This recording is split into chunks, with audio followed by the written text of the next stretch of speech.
दोस्तों, आज हम आपको रामायण और महाभारत के ऐसे अनेक अस्त्रों के बारे में बताएंगे जो पृथ्वी पर प्रलय लाने की क्षमता रखते थे। महाभारत का युद्ध इतिहास के सबसे बड़े युद्ध में से एक माना जाता है। इस युद्ध में शूरवीरों ने कई प्रकार के अस्त्र शस्त्र का उपयोग किया था। रामायण और महाभारत में ऐसे अनेक अस्त्रों के बारे में लिखा है। ये विध्वंसकारी हथियार एक ही बार में पृथ्वी पर प्रलय लाने की क्षमता रखते थे। आइए जानते हैं महाभारत युद्ध के दौरान किन अस्त्र शस्त्र का प्रयोग हुआ था, क्या है इनकी खासियत। वर्तमान परिस्थिति में देखें तो ये अस्त्र शस्त्र आज के परमाणु बम से भी ज्यादा शक्तिशाली थे। गीता प्रेस गोरखपुर द्वारा प्रकाशित हिंदू संस्कृति अंक में इन अस्त्र शस्त्रों के बारे में विस्तार से जानकारी दी गई है। आज मैं आपको उन्हीं अस्त्रों के बारे बता रहा हूँ। अस्त्र शस्त्र क्या है? पुराणों के अनुसार जिन हथियारों को मंत्रों के जरिए दूर से दुश्मन पर हमला किया जाता है वो अस्त्र कहलाते हैं।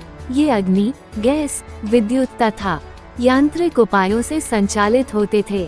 गरुड़ास्त्र, आग्नेयास्त्र, ब्रह्मास्त्र, पाशुपतास्त्र, महादेव का त्रिशूल, भगवान विष्णु का सुदर्शन चक्र आदि अस्त्र की श्रेणी में आते हैं। वहीं जो हथियार हाथों से चलाए जाते हैं, यानी कि जिसे हाथ में पकड़कर शत्रु पर प्रहार किया जाता है, वो शस्त्र कहलाते हैं। तलवार, गदा, परशु, भाला आदि शस्त्र के अंतर्गत आते हैं। नंबर 1, ब्रह्मास्त्र। इसे परमाणु हथियार के समान घातक माना जाता है। ये ब्रह्मदेव का महाशक्तिशाली अस्त्र था। कहते हैं कि महाभारत में अर्जुन, कर्ण, श्री कृष्ण, युधिष्ठिर, अश्वत्थामा और द्रोणाचार्य ब्रह्मास्त्र चलाने का ज्ञान रखते थे। महाभारत युद्ध में जब अश्वत्थामा ने ब्रह्मास्त्र का प्रयोग किया तब गर्भ में पल रहे शिशुओं तक की मौत हो गई थी। अश्वत्थामा इसे चलाना जानता था, लेकिन उसे इसे वापस लेने की जानकारी नहीं थी। शास्त्रों में बताया गया है इस अस्त्र के विनाश को तभी रोका जा सकता है जब जवाब में दूसरा ब्रह्मास्त्र छोड़ा जाए। नंबर 2, पाशुपतास्त्र। पाशुपतास्त्र भगवान शिव सर्व विनाशक अस्त्र माना जाता है। अर्जुन को ये अस्त्र अपनी तपस्या से शिव जी को प्रसन्न करने के बाद प्राप्त हुआ था। इसकी खूबी थी कि ये एक ही पल में समस्त संसार को तबाह कर सकता था। कहते हैं इसे सिर्फ दुष्टों का संहार करने के लिए ही उपयोग में लिया जा सकता था, अन्यथा ये पलटकर इस अस्त्र का प्रयोग करने वाले का ही वध कर देता था। इसे रोकने की क्षमता सिर्फ शिव के त्रिशूल और विष्णु जी के सुदर्शन चक्र में थी। इसके अलावा अर्जुन नागपाश अस्त्र, इंद्रास्त्र, वज्रास्त्र, आग्नेयास्त्र, गरुड़ास्त्र, वैष्णव अस्त्र चलाना भी जानते थे, जिनका उपयोग उन्होंने युद्ध में किया था। नंबर 3, नारायणास्त्र। नारायणास्त्र भगवान विष्णु का अस्त्र था। कहते हैं युद्ध भूमि में इसका प्रयोग होने पर जब भी कोई योद्धा इसका विरोध करता था तो इसकी शक्ति दोगुनी हो जाती थी। ये पहले से ज्यादा तीव्रता से दुश्मन पर टूट पड़ता था। केवल मनुष्य का आत्मसमर्पण ही इसे रोक सकता था।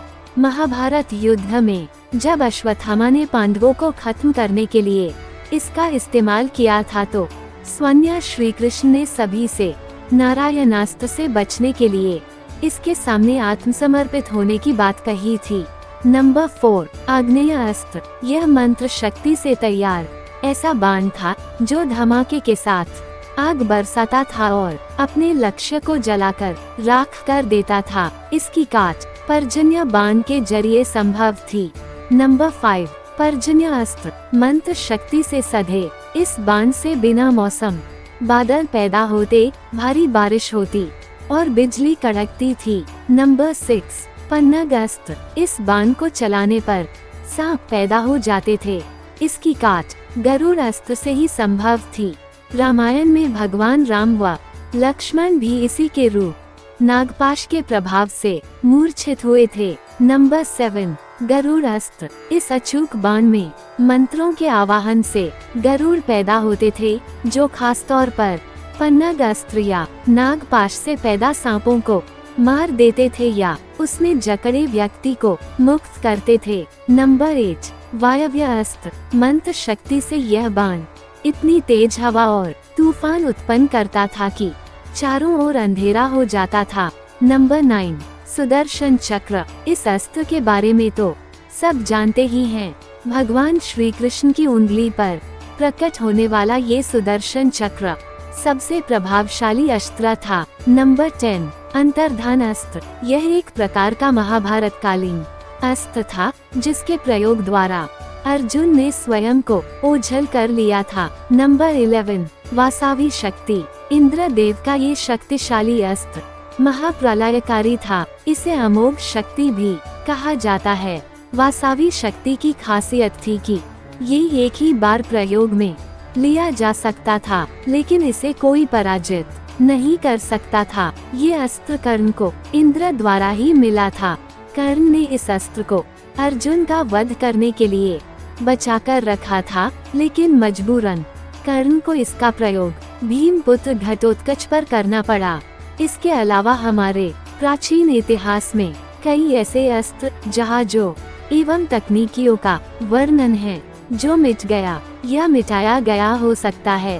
तो दोस्तों, आपको हमारी ये जानकारी कैसी लगी? कृपया कमेंट करके बताएं तथा और भी ऐसी रोचक जानकारी के लिए हमारे चैनल को लाइक और सब्सक्राइब करना ना भूलें। आपका बहुत बहुत धन्यवाद।